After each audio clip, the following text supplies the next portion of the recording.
In this video, I want to talk about merging data together. So if you have two data sets, how can you combine them into one data? So for example, I have this data that I showed as an example in another video on dplyr, on data wrangling.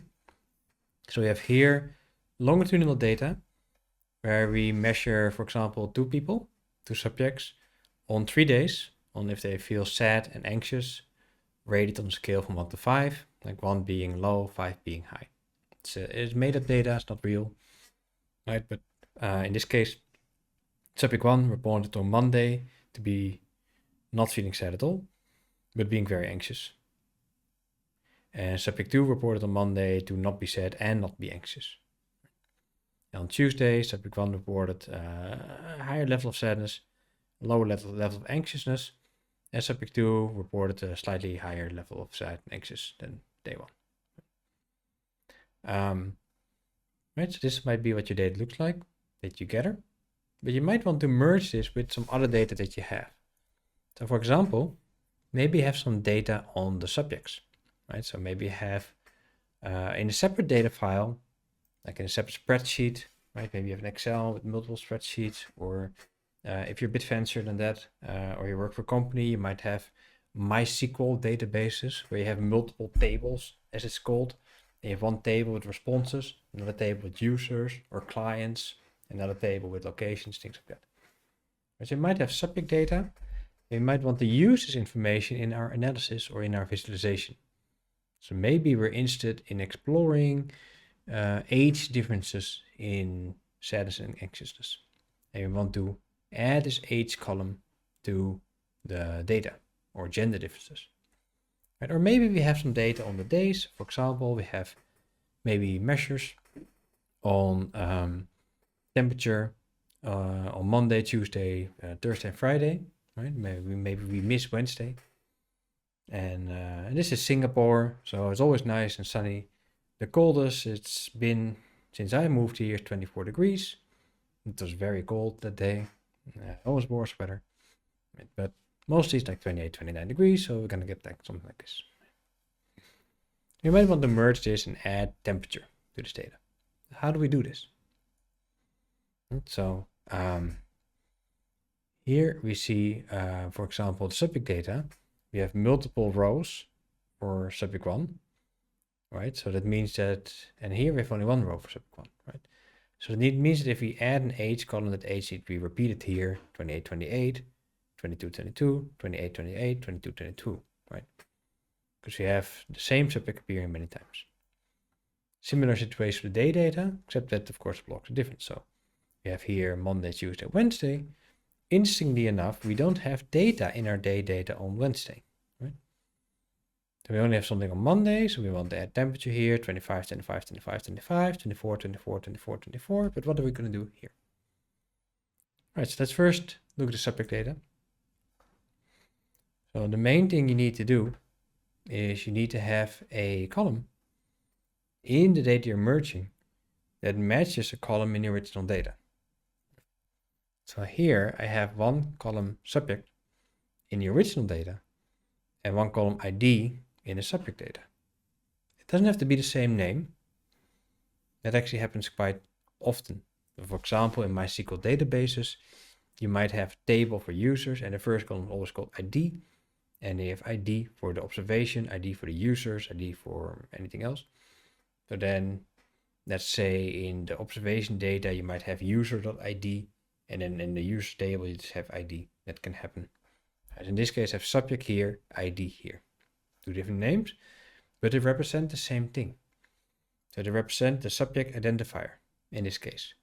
The one here indicates the one here, right? So this is Peter, and this is Anne. Subject 1 and subject 2. So we want to get this data where we add the information from our subject data to this full data set. So you see here, Peter and Anne are repeated a lot. Richard actually doesn't enter this data because we don't have Richard here. Right? We want to add the data here to this data. Just add columns.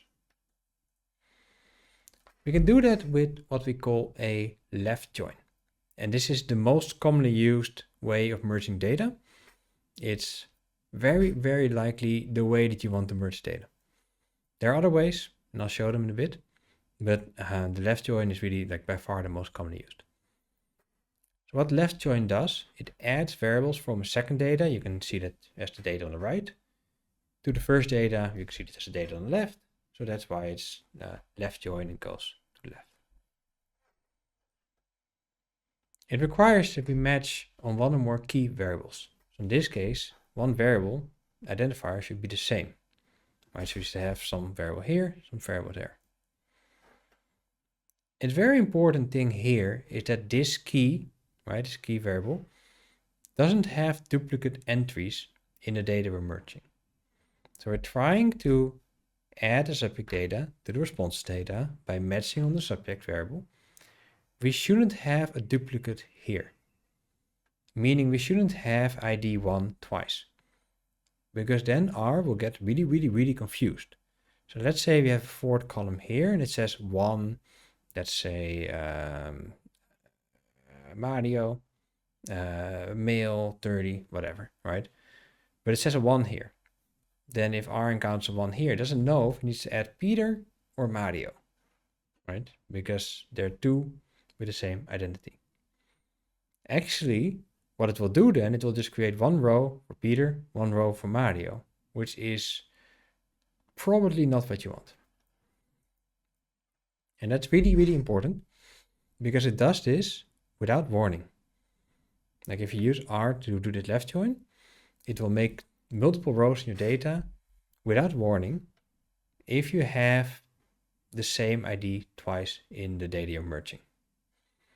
Right, so let's say we have 4 Mario here. We would add it to this data. We wouldn't get this. We would get this plus extra rows that are added for Mario, which you don't want to do. So whenever you use a left join, before and after the join, you should check if the number of rows is the same at end row. If it's not, then there's a problem in the dataset. All right. I'll show the code in a bit. I'll first show what adding a day data would look like. It's the same, right? So we have one column here that indicates the key variable. We have one row for each unique value here in this data we want to merge. That's good. And we have multiple here. That's fine, right? Because we want to repeat temperature here, 25, 24. But we're missing out on some observations for Wednesday. Right, so we want to get this. We want to add temperature as a column to this data that we already had. But what are we going to do with these 4 values for Wednesday that we don't have in this dataset? So we can join this by doing a left join, by matching the datasets on the day column. What about this data we don't have data for? Well, that depends on what type of join you do. So if you use left join, then we'll get missing values here. This is probably what you want to do, because you don't want to remove these. You probably just want to have these NAs in there. It's a correct way to show that indeed this information is missing.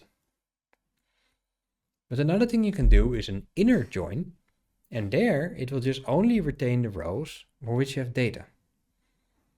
So yeah, that might be sometimes what you want to do. Like, for example, let's say you have data on decades, right? Daily temperature data of responses over decades, actually. Like responses over like decades long. But you only have the day temperature of 1 week. Then it's a bit silly to make a dataset with like a lot of NAs because we only have 4 days and we have like lots more in our response data. We might as well just immediately remove them when we do the merge so we don't create this big file, this big object. It's only really important if you have big data, like big data, like millions of observations, stuff that doesn't really fit in your computer anymore, which if you're a psychologist, doesn't happen that much, right? So it's not that important. You can make an NA and then remove the NAs later with filter. That's fine. But if you have really big data set, it might be nice to just do the inner join if you know that you can't use those rows with NAs anyway. Important to know the difference between this. You can just do left join and then filter out these rows if you want to get rid of them, or inner join in one go. All right. So that's the left join and the inner join. There are a few more. And there's nice Venn diagrams. These nice Venn diagrams for R for data science show a nice overview of this. So here on the left, you have the data that we have. On the right, we have the data we're merging. So the left join just only retains the rows that are in the original data set. That's what this says.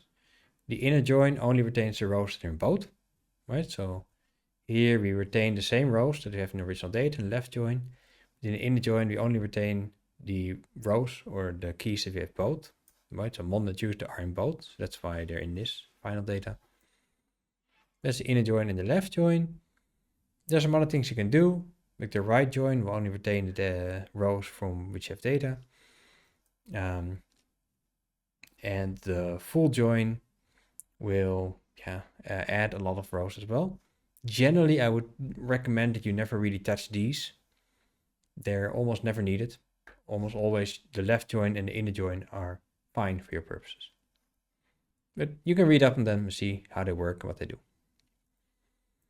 There are two more joins that are not really joins in that they don't actually add data from one dataset for another, but they are what we call filtering joins.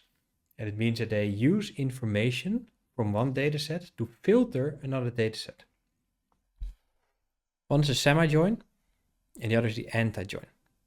What these do is they basically, if you have this dataset here, it will just remove rows based on this data. It will not add this column, but if we would do the semi-join here, we would just remove the Wednesday and not add temperature. Is that ever useful? Well, we could have just done a left join and then filter. That would have been the same, except that then we create a big dataset first and then make it smaller.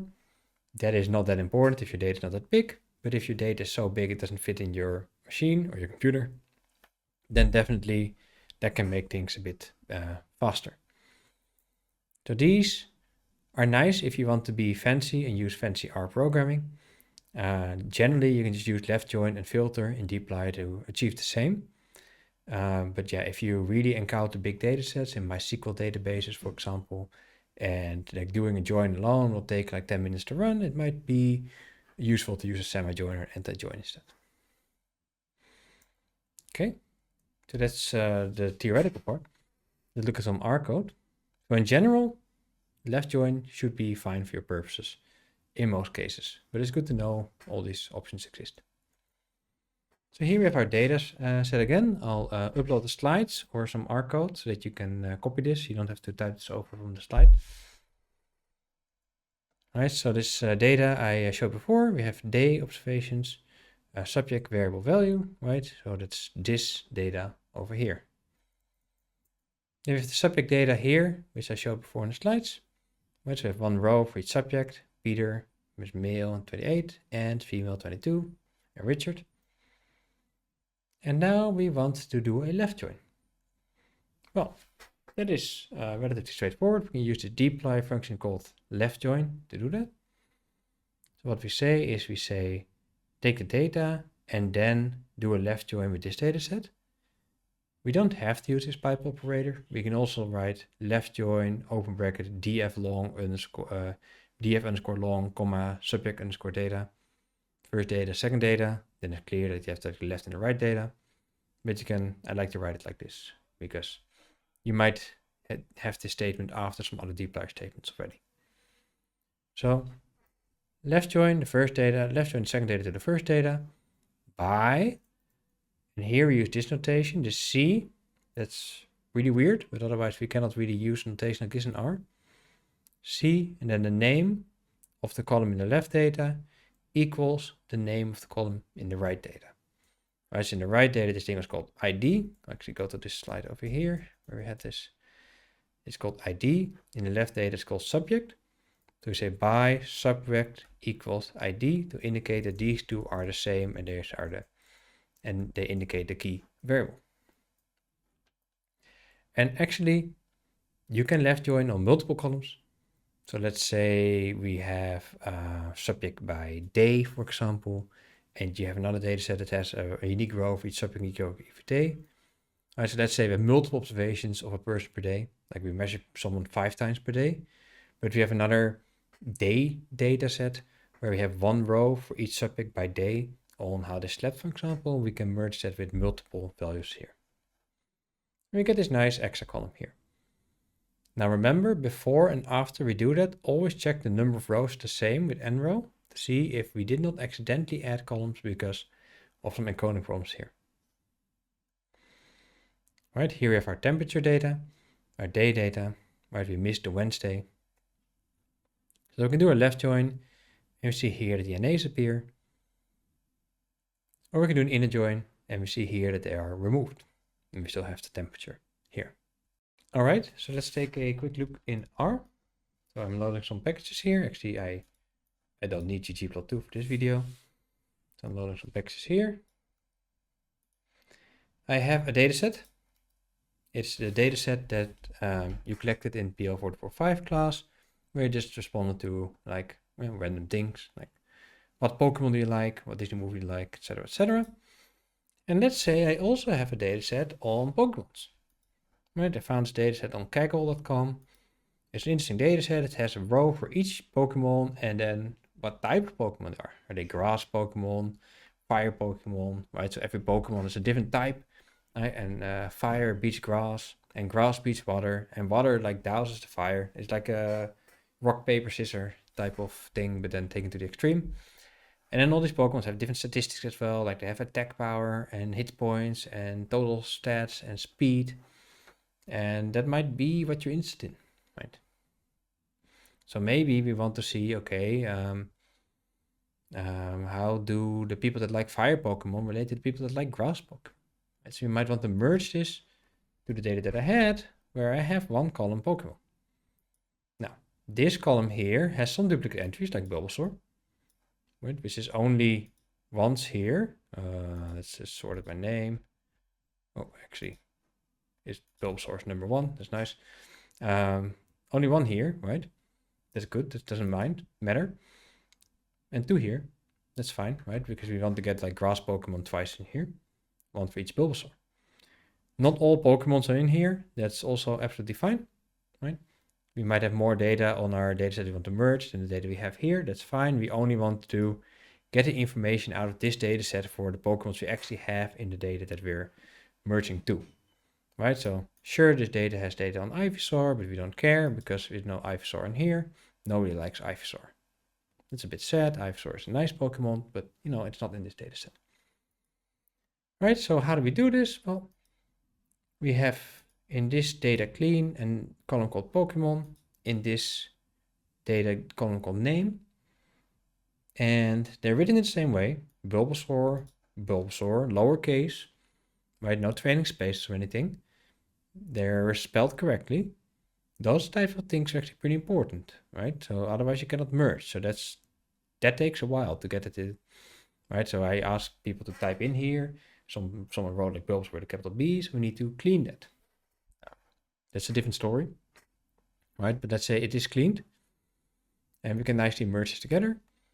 We can just say, take the data, left join the Pokemon dataset by, and then the column called Pokemon in the first dataset to the column called name in the Pokemon dataset. Now, before we do that, we should actually check the number of rows. It's 44, I mean.